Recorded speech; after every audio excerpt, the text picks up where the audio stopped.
welcome to another virtual Messy Church. Hopefully, very soon we will actually be able to meet and have Messy Church like we used to. But for now, we're still going to have a lot of fun. Now you'll notice that this month it's going to be a little bit shorter, but we're still going to have all of the ingredients that you need for a good, fun, messy church. We've got some games to come, there's some craft activities, there's a story, and lots of fun and things to think about. And today we're going to be thinking about the best gift that we've ever been given. And it's something that is very useful. It's also somebody's, or maybe a lot of people's, birthday, but we'll come on to that a little bit later. Now, at the beginning of each Messy Church, we have some fun. We play games like Pop-Up Pirate and Jenga and lots of games. So to start with, let's have a game.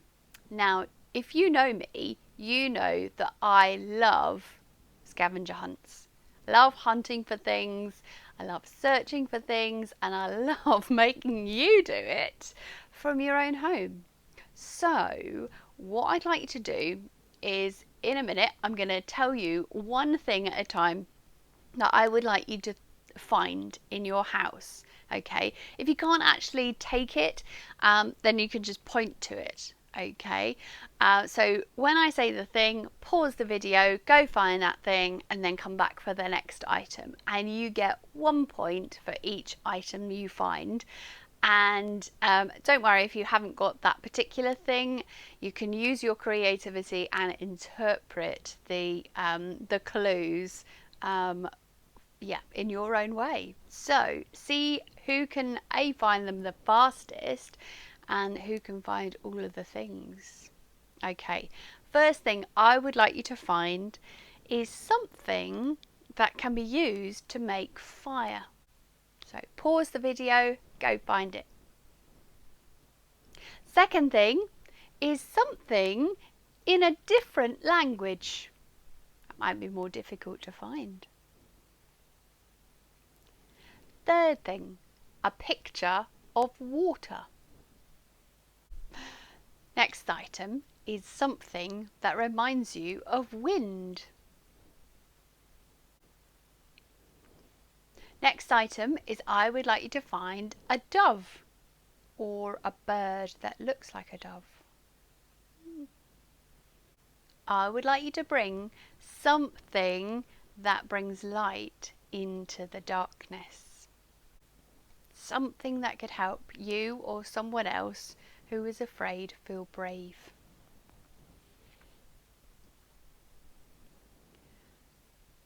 Next thing is a key or a lock.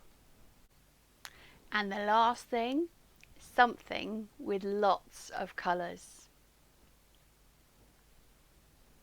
Did you find all your things? Now later on in our story, all of those things have a part to play. They all have a point in the story. So maybe you could remember what you'd collected or keep them by so that you can point to the things when they come up in the story. Let's wait for a moment.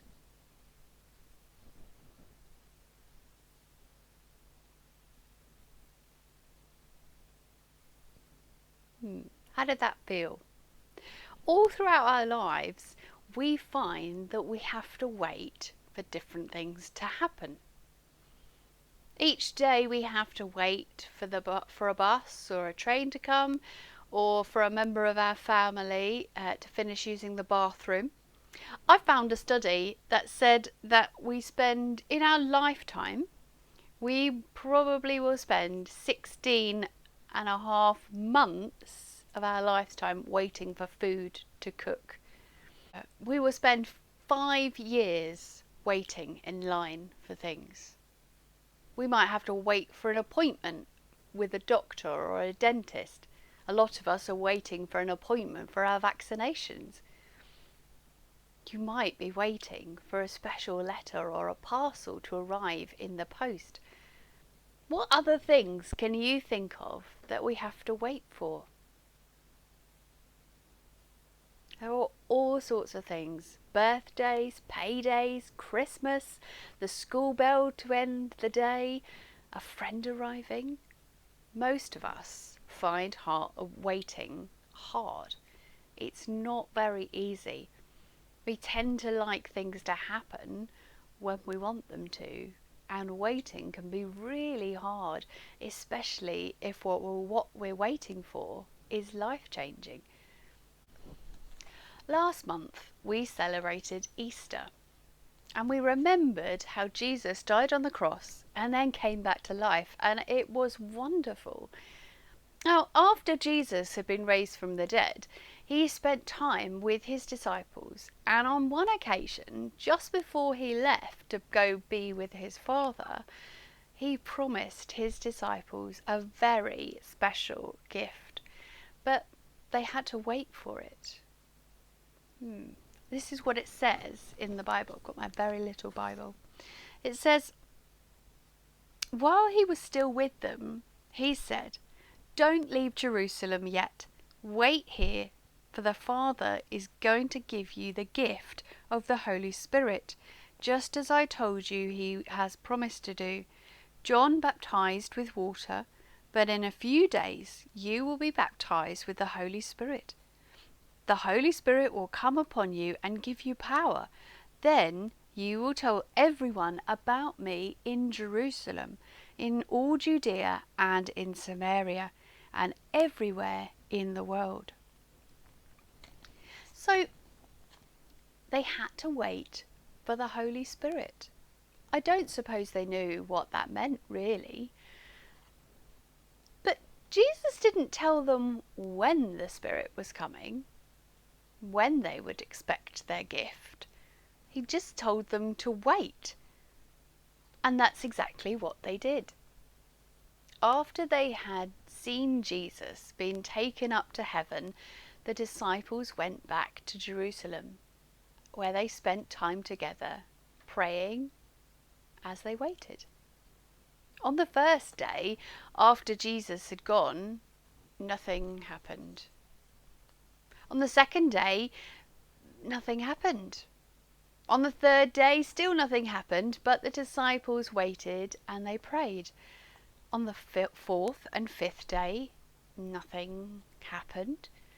On the sixth, seventh and eighth day, still not a lot was happening, but the disciples carried on waiting and praying. On the ninth day, nothing happened. And then, on the 10th day, something amazing happened.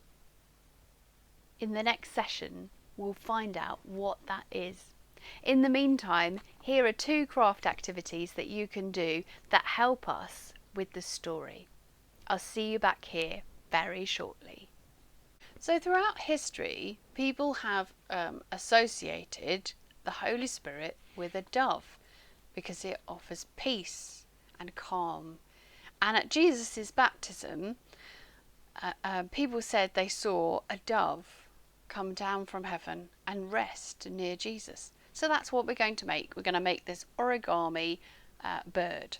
Okay, and to do it you'll need a piece of paper that is any size.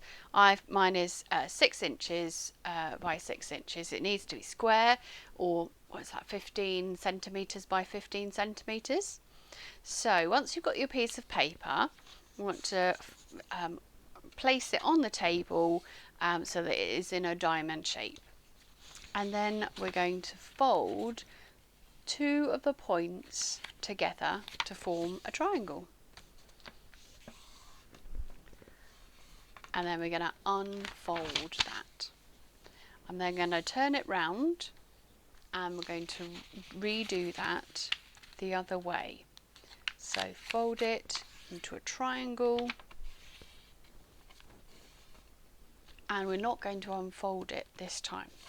I'm going to turn it round so that the point is facing me, because it's easier to fold that way, and we're going to fold a line about an inch or so, maybe 1.5 centimetres, from the top of this fold.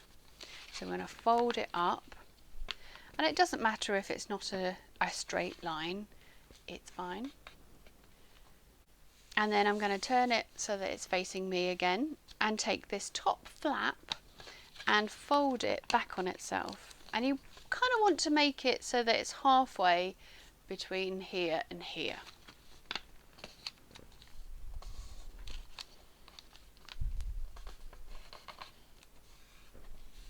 And we're going to fold it in half. So this point is going to come down to here. That's why we creased it twice in the beginning. But it doesn't matter if your creases are out slightly. So now we have this strip in the middle and 2 triangles either side. And this is going to be the head, and this is going to be the tail. And so what we need to do is make a beak for its head. So I'm going to fold this point down because I want this edge to be straight. So I'm going to fold it down at an angle so that it is almost straight, not quite, but it doesn't really matter. And then I'm going to unfold it, and this is where it gets a little tricky. I'm going to use my thumb and go inside the 2 pieces of paper, and then use my index finger to push on that top crease and fold it inside. It's called an inverse fold. I'll show that to you again. Okay, so we've got this, we've made our crease and we've unfolded it, and I'm going to take my thumb, put it in between the 2 pieces of paper, and then press down on that top crease and then fold it inside. So now we have a beak on the head. Okay, so this is now going to be the wing for this side. So we're going to make a crease going kind of diagonally across. Okay, and before we leave it there, what we're going to do is going to pull this point outwards a bit, so right a bit. So I'm going to use my fingers and my thumb to just pull it out and flatten it slightly. And then use the table to flatten it. Okay, so we now have a wing that's pointing that way. And then I'm going to turn over my bird and do the same thing, but I'm not actually going to pull it this way. I'm just going to fold it up so that its body meets at the bottom, and maybe make that slightly better. And I'm going to fold down the tail.